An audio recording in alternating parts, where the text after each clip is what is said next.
We believed we had outgrown war. That was the lie we told ourselves as we gathered beneath the burning radiance of Virex Prime. The arena of 1,000 suns hung in orbit around the blue giant like a crown forged from light. Its outer rings shimmered with gravitic stabilizers. Its inner core shifted endlessly, terrain reconfiguring in silent mechanical prayer. From the observation tiers, one could witness oceans forming and evaporating in minutes, mountain ranges rising only to fracture into molten rivers. It was not merely a stadium. It was a statement. Here, empires did not conquer, they competed. Species from across the spiral arms filled the stands, silicon-bodied philosophers refracting starlight into prisms of color, methane-breathing tacticians suspended in translucent tanks, avian strategists with wings spanning entire platforms. We had replaced fleets with trials, invasions with endurance tests, extinction with spectacle. We told ourselves that made us civilized. I am Archivist Selka of the High Chorus. It was my duty to record the first official participation of the newest assembly member, humanity. They arrived without grandeur. No armada darkened the system's edge, no war hymns preceded them. A modest diplomatic cruiser emerged from a transit fold near the outer boundary of the Milky Way's lesser spiral arm. Their file preceded them, compressed centuries of violence, planetary wars, atomic fire, orbital bombardments conducted against their own kind. Their casualty counts rivaled our worst interstellar conflicts. And yet, when they disembarked, they smiled. They were smaller than expected, soft-skinned, endoskeletal, no natural armor plating, no adaptive chromatophores. Their respiration was inefficient, their lifespans brief. They waved at the crowd. One of them laughed when a crystalline ambassador mispronounced his name. This unsettled us more than their war history. The Grand Convergence Tournament began with ceremony. Holographic constellations unfurled above the arena. Anthemic vibrations resonated through the structure's core. Representatives stepped forward in order of seniority. When humanity's turn came, they did not project a display of military triumphs. Instead, they showed images of storms endured, cities rebuilt, hands clasped across rubble. A curious choice. The first event was designated Adaptive Endurance. Competitors would traverse an unstable field of shifting gravities and kinetic surges. The terrain below liquefied, solidified, fractured, and reassembled with algorithmic unpredictability. Among the luminary delegation stood a child, Teref. His species radiated bioluminescent filaments along their limbs, normally vibrant and symmetrical. His were not. One lower appendage was shrunken, malformed, glowing faintly where others blazed. Medical reports marked him as developmentally compromised. He should not have qualified. Yet there he stood at the platform's edge, trembling beneath the roar of 1 billion sentients. Why had his elders allowed this? I adjusted my recording lattice, zooming in. His tendrils flickered erratically, fear signatures obvious even without translation matrices. Around him towered champions engineered by harsh worlds and brutal evolutions. Then the horn sounded. Gravity twisted. The arena floor convulsed as localized singularity pulses rippled outward. Several competitors adapted instantly, recalibrating mass distribution or anchoring with biohooks. Others stumbled, recalculating too slowly. Terra fell. The shift was sudden, a lateral gravitic spike combined with a thermal eruption beneath his weakened limb. He struck the surface hard, sliding toward a fracture line where reactive alloy plates split apart, revealing a churning energy conduit below. The crowd gasped as one consciousness. Emergency drones deployed, but hesitated. The algorithm calculated liability exposure, intervention thresholds, competitive fairness. Time, precious biological seconds, ticked away. The fracture widened. Terev's damaged limb became trapped beneath the descending alloy strut. His luminescence dimmed sharply. Around him, champions continued forward. Some glanced back. None broke stride. And then, a human vaulted the containment rail. Not one of their prime athletes, not one clad in adaptive exosuit plating. An older one. His hair was streaked with gray, his posture slightly uneven. A simple jacket bore faded insignia from conflicts archived in their violent past. He moved without waiting for authorization. Security fields flared, attempting to repel him. He hit the unstable terrain and nearly collapsed as gravity shifted violently. His skeletal structure was not designed for such abuse. He rose anyway. The crowd's roar faltered, confusion rippling through telepathic bands and harmonic translators alike. Why would he jeopardize diplomatic standing? Why risk disqualification before the tournament had truly begun? Another surge erupted, plasma venting mere meters from the trapped Luminari child. The human did not retreat. He lunged forward, sliding across heated alloy, reaching with unarmored hands toward a species not his own. The drones recalculated again. Protocol screamed violation. But something in the arena changed. The old human braced his body between the descending strut and the child's fragile limb, muscles trembling under pressure that should have crushed him. His face contorted, not with fear, but with effort. He shouted something. Our translators struggled to parse the tonal urgency. The alloy groaned. The fracture widened. And in that suspended heartbeat, beneath 1 billion watching eyes, I understood a truth our civilization had never encoded into law. The humans do not wait for permission to care. The tournament was no longer a spectacle. It was about to become something else entirely. His name was Elias Ward. Not commander, not champion, not strategic delegate. Just Elias Ward. Human. Advanced age. Civilian observer. The designation appeared almost laughably insufficient against the chaos unfolding beneath the blazing light of Virex Prime. Yet, as I magnified the visual feed, isolating his biometric signature from the storm of gravitational distortion, I sensed something that data did not capture. He stood differently. Not with the rigid arrogance of career soldiers, not with the buoyant anticipation of young competitors. His posture was tempered, like alloy folded and reforged too many times to break cleanly again. He wore no armor, only a simple dark jacket, its fabric worn thin at the elbows. Upon its chest rested faded insignia, ancient Terran military markings archived from conflicts that scarred their homeworld orbiting a minor star in the Milky Way. My database cross-referenced them instantly. Terran Continental Wars. Even our most battle-seasoned tacticians lowered their ocular crests when reviewing those historical recordings. Planet-wide bombardments, atmospheric poisoning, urban annihilation, casualty figures measured in percentages of species survival. And this fragile, aging mammal had walked through that fire. The gravity lattice screamed. A secondary surge rippled across the arena floor, destabilizing the reactive alloy plates. Tarev's small body struck the fractured barrier with sickening force. His malformed limb twisted beneath the collapsing strut as thermal vents burst open in violent arcs of plasma. The emergency protocols engaged, then hesitated. Risk matrices populated across my display, liability projections, cross-species interference clauses, probability trees branching into paralysis. The crowd watched. Billions of beings, hyper-intelligent, hyper-evolved, watched. Elias Ward did not. He moved before the algorithm finished calculating. The containment rail flared crimson as he vaulted it without authorization. A shockwave from the gravitic shift slammed into him mid-air. Human skeletal structures are not optimized for high-impact landings under variable gravity. He hit the unstable surface awkwardly, shoulder first, rolling across superheated alloy. For a fraction of a second, he did not rise. My internal chorus whispered statistical inevitability, fracture, concussion, internal hemorrhage. Then he pushed himself upright. Not gracefully, not efficiently, but with a stubborn refusal that defied predictive modeling. Security drones deployed from the arena's upper ring, their blue enforcement beams slicing through the smoke. Unauthorized presence, they broadcast in harmonic tones. Return to designated sector. He ignored them. Not in ignorance, intentionally. Each step he took was a negotiation with pain. I could see it in the tremor of his musculature, the tightening of his jaw. Energy discharges scorched the air around him, ionizing oxygen into brief, blinding flashes.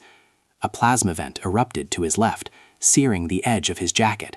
The fabric ignited. He smothered it with his bare hand and kept moving.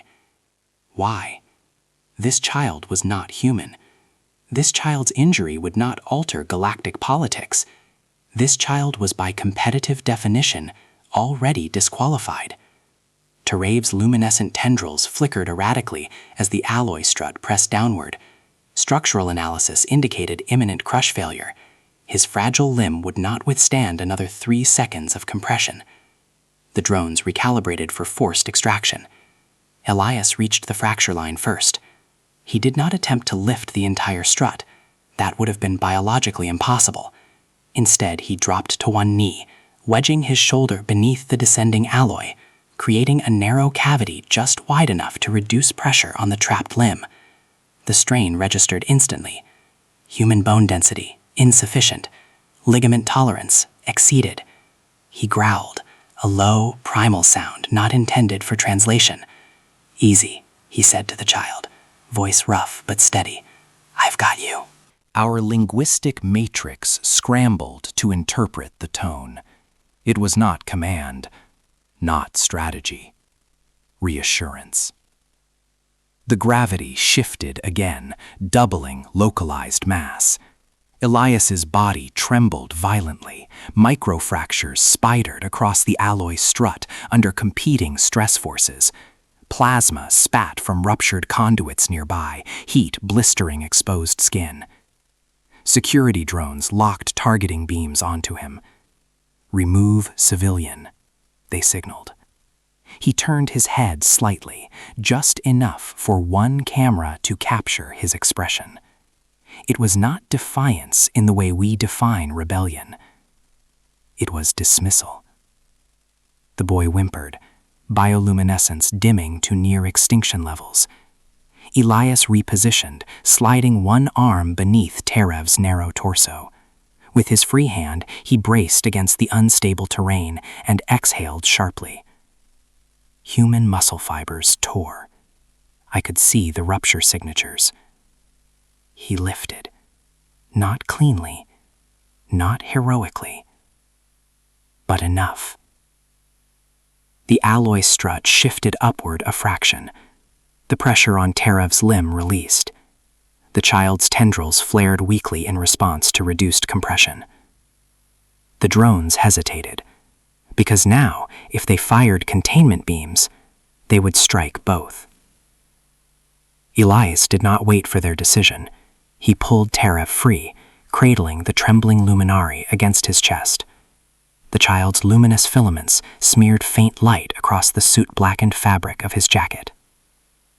Another gravitic surge cascaded across the arena. This time, Elias did not try to outrun it. He turned his body sideways, shielding the child entirely as the shockwave hit. The impact threw them both across the fractured field. Elias struck hard, back first, absorbing the majority of kinetic force. His cranial signature spiked, concussion probability high. But his arms never loosened. Medical teams finally breached the field as the emergency override triggered. Stabilization grids snapped into place, freezing the volatile terrain mid-collapse. Silence followed. Not the absence of sound, but the collective suspension of a billion thoughts. Elias lay on his side, breathing raggedly. Blood, dark, oxygen-rich, trickled from a laceration at his brow. Terev clung to him, tendrils pulsing faint but steady. A human medic reached for the child. Elias did not release him immediately. "Easy," he repeated softly. "You're okay, you're okay." Only when the stabilization field solidified completely did he relinquish his hold. As the medics lifted Terev onto a grav stretcher, the arena remained silent. No applause, no outrage, just awe. I reviewed the data in real time, searching for rational explanation. There was none. He had risked diplomatic catastrophe, physical annihilation, personal extinction, for a child not his own. In that instant, beneath the glare of 1,000 artificial suns, I understood something profoundly destabilizing. We calculate cost before action. Humans act and accept the cost after.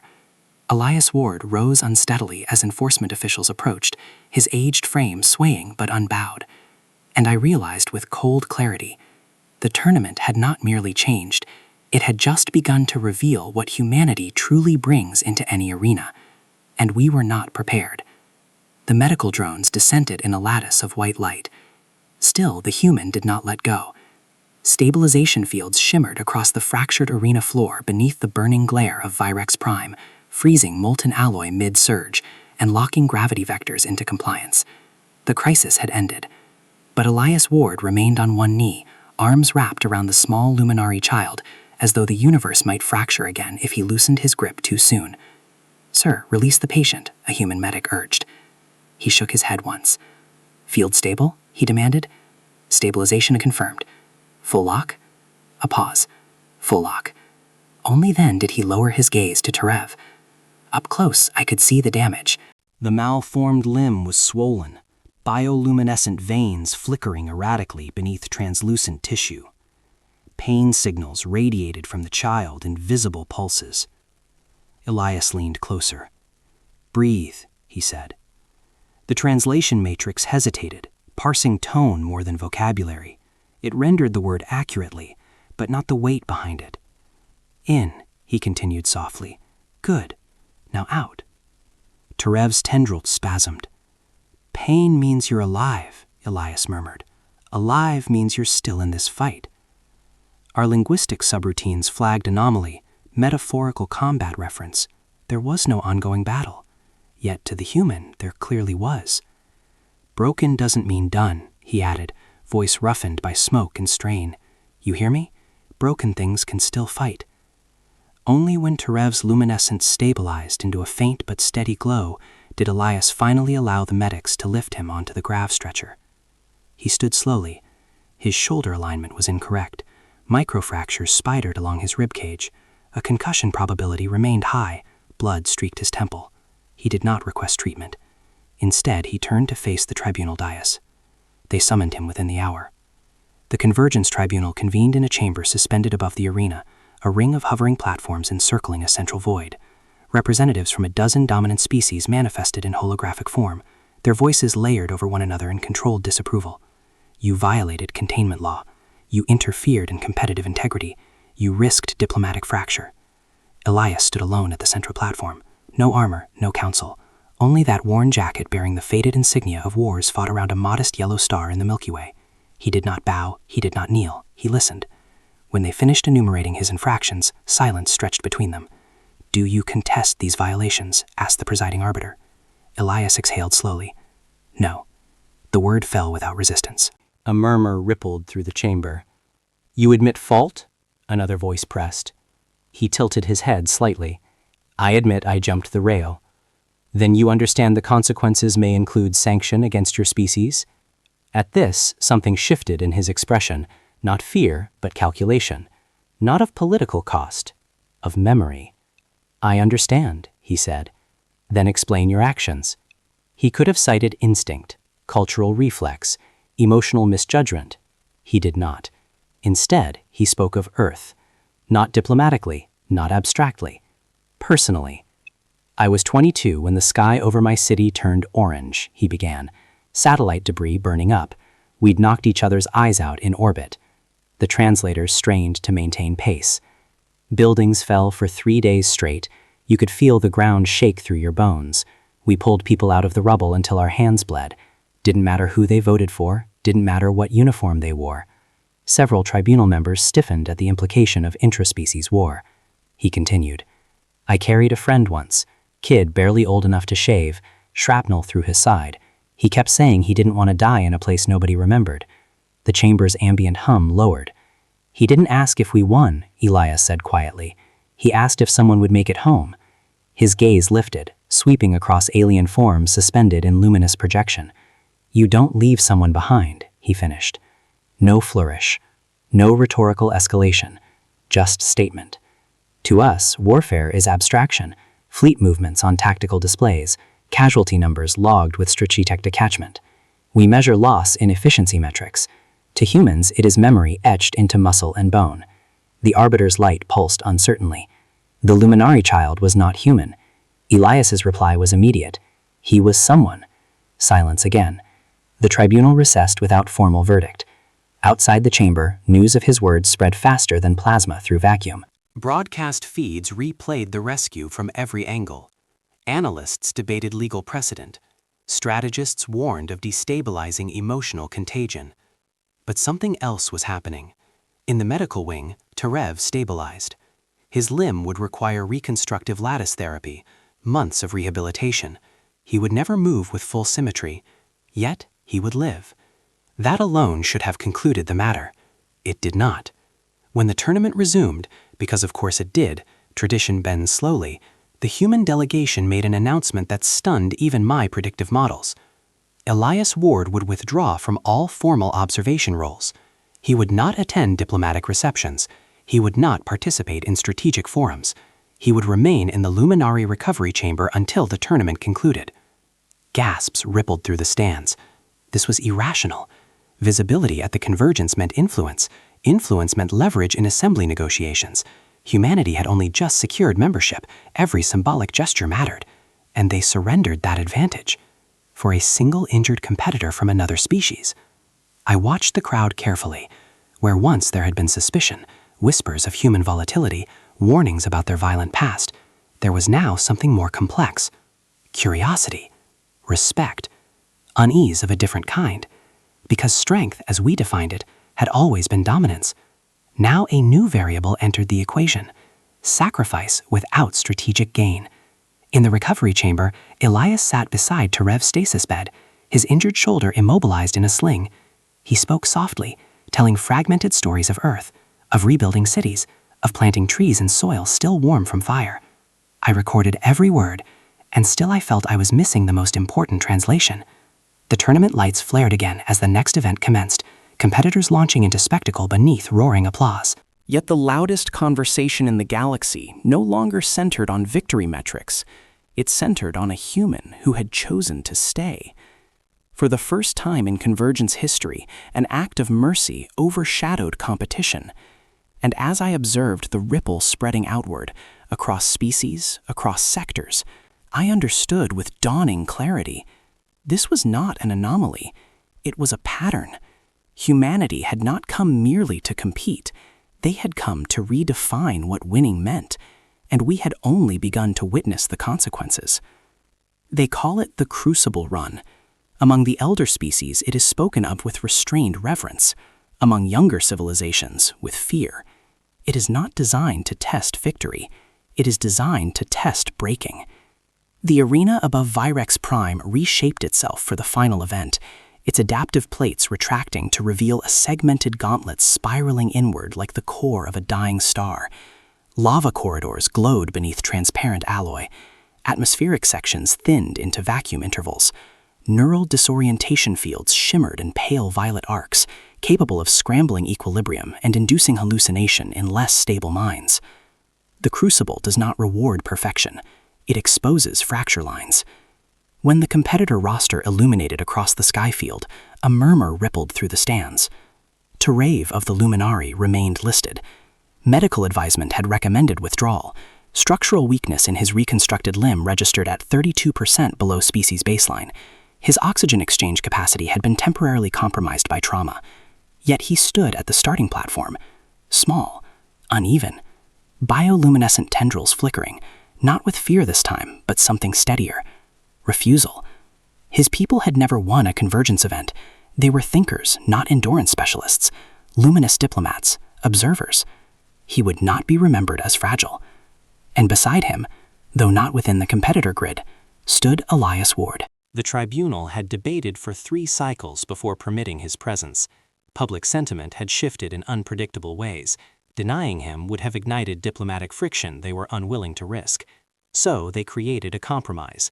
He would stand within the auxiliary safety boundary. He would not interfere physically. He would not breach the course. He would only observe. Elias accepted without argument. His shoulder remained bound. Fresh scar tissue marked his brow. He looked smaller beneath the towering mechanisms of the arena, a relic from a war-scarred world orbiting a quiet star in the Milky Way. Yet when Tarev glanced sideways, it was toward the human he looked, not his own delegation. The horn sounded. The crucible ignited. Segment 1, Thermal Corridor. Rivers of molten rock surged behind transparent shielding. The path narrowed and widened unpredictably, heat signatures spiking without warning. Species evolved for high-pressure worlds surged ahead, their dermal plates resisting thermal shock. Terev stumbled immediately. His weakened limb dragged half a fraction too slow. A burst of heat singed the edge of his luminous filaments. He faltered. The crowd tensed. From the safety boundary, a voice carried, not amplified, yet cutting through the roar. Step. It was not shouted, it was steady. Terev adjusted. His limb shook violently as he redistributed weight, compensating for asymmetry. He advanced one measured pace. Again, Elias said. Segment 2. Gravity flux. Localized singularity nodes activated, increasing mass unpredictably. Several competitors collapsed under sudden weight spikes. Others recalibrated instinctively. Terev was thrown to one knee. Protocol indicators flickered amber, fall threshold nearing disqualification parameters. His tendrils dimmed momentarily. Elias did not move from his designated line. He simply raised his chin slightly. Step. The word echoed across translation matrices. Terev forced himself upright. The arena fell quieter, not silent, but attentive in a new way. Segment 3. Neural distortion field. Violet arcs swept across the course, triggering disorientation patterns tailored to each species' neurological architecture. Illusions formed, false pathways, phantom obstacles, auditory chaos. I observed Terev's bio-readings spike erratically, his gaze unfocused. He veered toward a non-existent opening that would have led to immediate elimination. Left, Elias said calmly. There was no tactical display before him, no neural interface, only observation. Terev corrected. Other competitors sprinted past, optimized musculature and evolved reflexes propelling them forward. They relied on superiority. Terev relied on instruction. Segment 4. Vacuum interval. The shielding flickered. A containment seam ruptured along the corridor's edge, tearing open a breach into raw space. Emergency fields engaged but failed to seal completely. Atmospheric pressure plummeted. Several elite competitors halted instantly, calculating ranking preservation. Withdrawal now would secure placement. Continuing risked catastrophic loss. Terev staggered. His oxygen reserves were already taxed. Warning signals flared crimson across my interface. Protocol dictated immediate extraction. Disqualify, one official murmured. Through the transparent barrier separating auxiliary observers from the active field, Elias stepped forward, just to the permitted edge. He did not touch the glass. He did not shout. He lifted his scarred hand in salute. Not command, not plea, recognition. Terev met his eyes. Across vacuum turbulence and flickering emergency fields, the exchange lasted less than a second. Then the luminary boy stepped forward into thinning atmosphere. His tendrils dimmed to near invisibility as oxygen levels dropped. His reconstructed limb trembled violently under stress. He moved slower now, each motion deliberate, measured. Competitors with superior physiology surged ahead, reclaiming position once the breach partially stabilized. Terev remained last, by a widening margin. Segment 5. Ascension ramp. Incline gradient increased beyond standard expectation, an algorithmic adjustment triggered by cumulative competitor performance metrics. It was meant to break ties among leaders. Instead, it threatened to break him. Halfway up, Terev collapsed fully. The arena inhaled collectively. His luminescence flickered weakly against the dark alloy slope. His damaged limbs spasmed, refusing further cooperation. Extraction? An official queried. I focused on Elias. He had not moved. His jaw was clenched, tendons visible beneath weathered skin. His eyes never left the child. Step, he said softly. No amplification, no dramatic flourish, just repetition. For a long moment, nothing happened. Then, one tendril pulsed. Faint. Another. Terev rolled onto his side, dragging himself upward by sheer upper-body effort. His weakened limb trailed uselessly, scraping against the incline. Again. Centimeter by centimeter, he climbed. Time stretched. The first-place competitor crossed the final threshold to polite applause. Second and third followed in efficient succession. The crowd's attention did not follow them. It remained fixed on the smallest figure, still ascending. When Terev finally reached the crest, there was no speed left in him, only motion sustained by will. He staggered forward, crossing the finish boundary last. Dead last. The chronometer displayed the slowest completion in Crucible history. For half a breath, silence reigned. Then, the arena erupted. Not the sharp cheer of triumph, a roar. It shook the superstructure. It reverberated through the gravitic rings. Species who had once measured worth solely in dominance metrics rose to their feet. Appendages, wings, tendrils lifted in unified acknowledgement. Terev collapsed beyond the line, exhausted beyond calculation. His luminous filaments blazed brighter than I had ever recorded for his species. Medics rushed forward, but this time there was no hesitation in the crowd. Elias lowered his raised hand slowly. He did not celebrate. He did not claim credit. He simply nodded once, as though a promise had been kept. The humans had not won the tournament. Their medal count remained statistically unremarkable, and yet, as the sound continued, longer, louder, more sustained than any previous ovation, I understood something fundamental had shifted within the convergence. Victory was no longer defined solely by supremacy. It was being redefined by endurance, by presence, by refusal to abandon the broken. As Tarev was lifted gently from the course, still glowing, I adjusted my recording matrix and felt a tremor in my own analytical certainty. If this is what humans export, not conquest, but contagious resilience, then what happens when that philosophy spreads beyond arenas and into conflicts? The Crucible run had ended, but the true trial of the galaxy was only beginning. The Convergence Assembly does not panic, it recalibrates. In the cycles following the Crucible run, emergency convocations convened beneath the luminous spires of Virex Prime. Cultural analysts, military theorists, sociologists, and predictive archivists, including myself, were summoned to reassess a variable none of us had modeled correctly: humanity. For centuries, we had defined strength through measurable outputs: fleet tonnage, planetary resource yield, lifespan averages, tactical brilliance quantified in clean, elegant victories. Our metrics were cold, precise, comforting in their clarity. Dominance equaled stability. Efficiency equaled survival. Then the humans introduced an anomaly. They had not won the tournament. They had not demonstrated superior biology. They had not unveiled unprecedented technology. Instead, they had endured and compelled another to endure. The distinction unsettled our equations. Reports flooded in from across the arena sectors.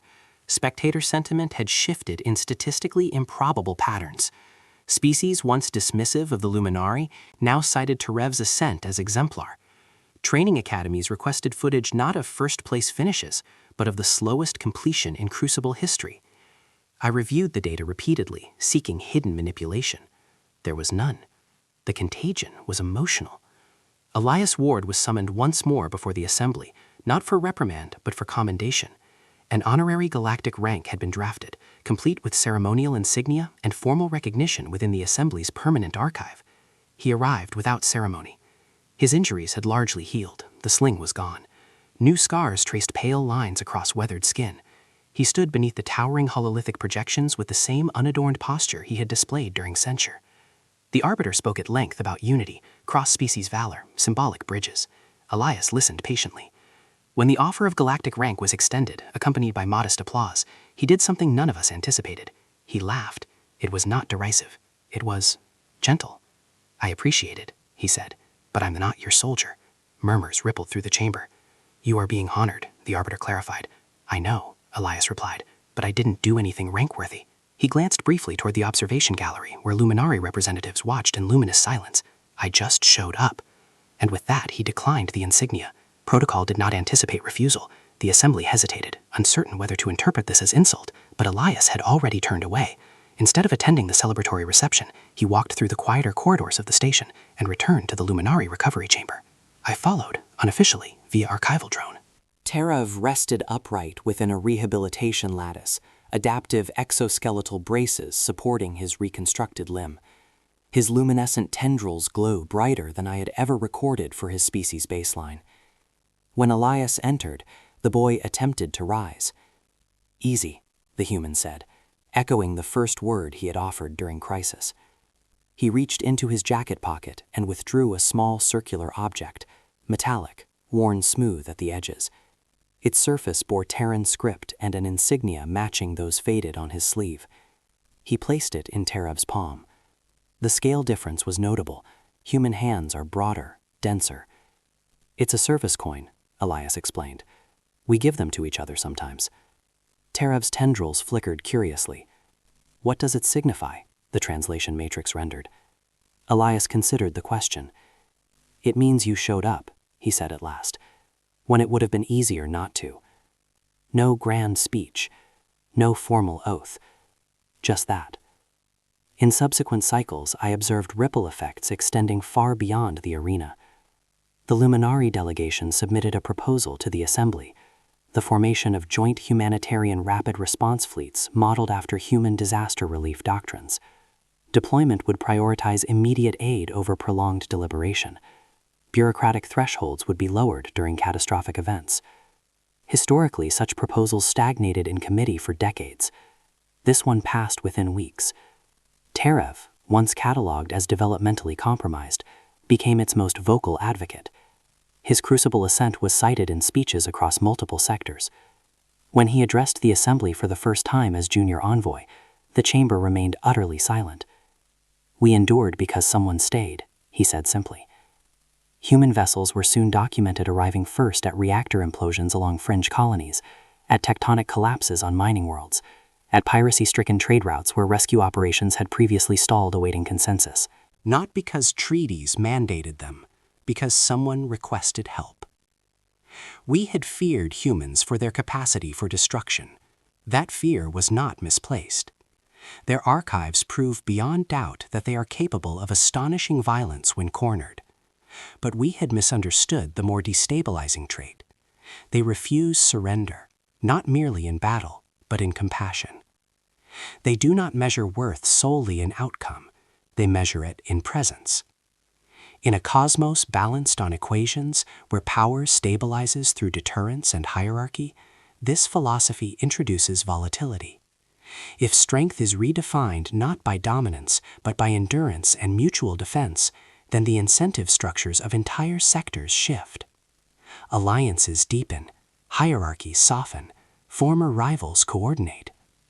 From an analytical perspective, this is disruptive. From a moral one, it is difficult not to admire. I conclude this archival section with reluctant acknowledgement. The next Convergence tournament will not resemble the last. When humans enter the arena again, observers will not focus first on their fleet tonnage or weapon arrays. Analysts will not scrutinize their biological shortcomings. They will watch for something less quantifiable. Who do they stand beside? Who do they refuse to abandon? Because that, we now understand, is where their true power resides. And perhaps the most unsettling revelation of all is this: courage, once witnessed, is difficult to ignore. Humans do not conquer arenas, they transform them. And if this transformation continues beyond sport, into diplomacy, into crisis, into conflict, then the balance of our galaxy may shift not through force of arms, but through force of heart. The Convergence believed it had mastered war by replacing it with competition. Humanity has introduced a new possibility, that strength may mean ensuring no one stands alone.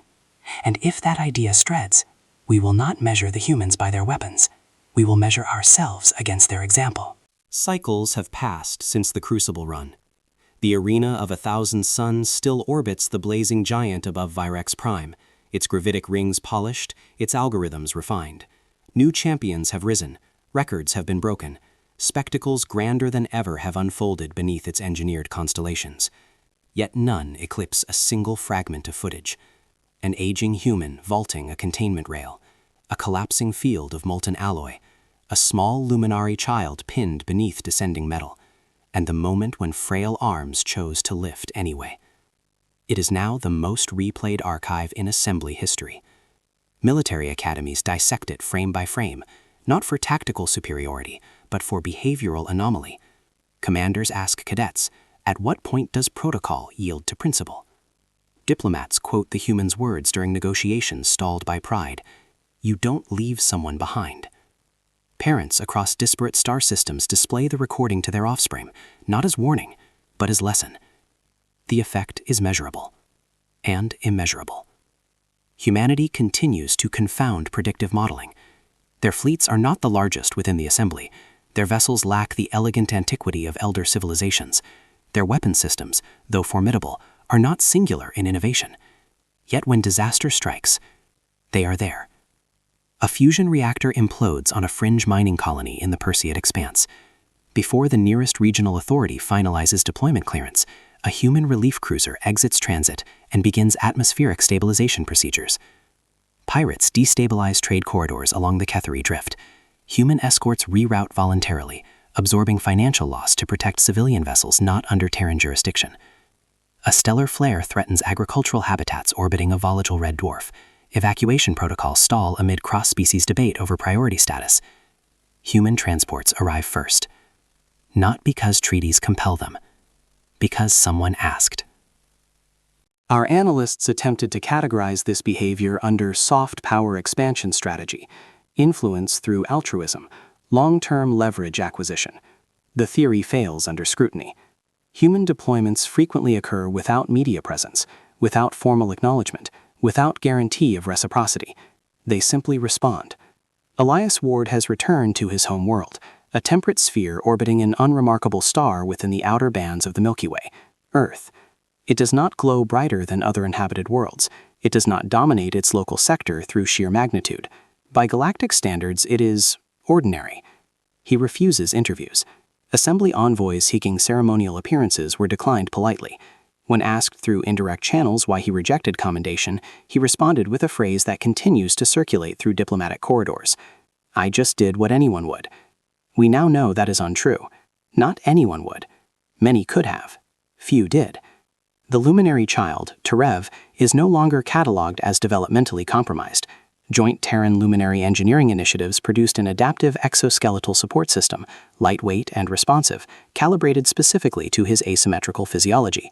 He walks now with measured confidence, the brace integrated seamlessly with luminous tendrils that burn brighter than in his youth. At the most recent Convergence tournament, he did not compete. He stood at the central dais as ceremonial herald. When the procession of species entered the arena, applause rose in traditional cadence. Then the human stepped forward. There was a pause, brief, electric, and then the roar began. Not the uneasy murmur that greeted their first appearance, not the cautious curiosity reserved for volatile newcomers. Respect. It reverberated through the superstructure, through gravitic stabilizers and atmospheric processors, through the consciousness of 1 billion observers. Terev lifted one luminous arm in acknowledgement. In his other hand, barely visible to most spectators, he held a small, worn metal coin. I began this chronicle wary. Human archives catalog relentless war, continental devastation, orbital bombardment, weapons capable of planetary extinction. Their history is soaked in self-inflicted catastrophe. We feared that violence would export itself, that humanity's capacity for destruction would destabilize a fragile galactic equilibrium. That fear was not misplaced. They remain capable of terrible force, but capacity is not inevitability. What we failed to predict was this: their wars carved something into them. Memory. Not abstract casualty metrics. Personal memory. They remember the cost. And so when confronted with fracture, whether battlefield or arena, they do not calculate solely in efficiency. They calculate in presence. Humans fight fiercely. This is evident in every recorded conflict. But they love fiercer. That is the variable we did not anticipate. In a galaxy that has long equated survival with supremacy, this realization alters more than sentiment. It shifts doctrine. Joint humanitarian fleets now deploy under mixed command. Rapid response protocols prioritize immediacy over jurisdictional debate. Training academies incorporate resilience modeling based on human behavioral studies. We have not become human, but we have begun to measure ourselves differently. The next generation of Convergence competitors trains not only for speed and strength, but for endurance under duress, for the refusal to abandon. When disasters flare along the periphery, species once hesitant to act now ask a different question. What would the humans do? It is not worship. It is recalibration. The arena of 1,000 suns still tests the limits of physiology and strategy, but something else now resides there: an expectation. That strength is not proven solely in first place, that the slowest finish can alter history. That standing beside the broken may echo farther than standing above them. As I finalize this archive, I review the original footage once more. The frame freezes on a single image, An aging human, shoulder shattered, face bloodied, lifting a child not of his species beneath collapsing light. No banner, no anthem, no guarantee of reward, only action. The galaxy once watched humanity with suspicion, measuring fleet output and weapon yield. Now we watch for something else. Who do they choose to protect? Who do they refuse to leave? In that answer lies their true influence, and perhaps the future equilibrium of us all. For if courage spreads, if compassion becomes precedent, then the balance of power will no longer rest solely in armadas and arsenals. It will rest in something far more volatile: the willingness to show up. And that, I have come to understand, may reshape the stars more profoundly than war ever could.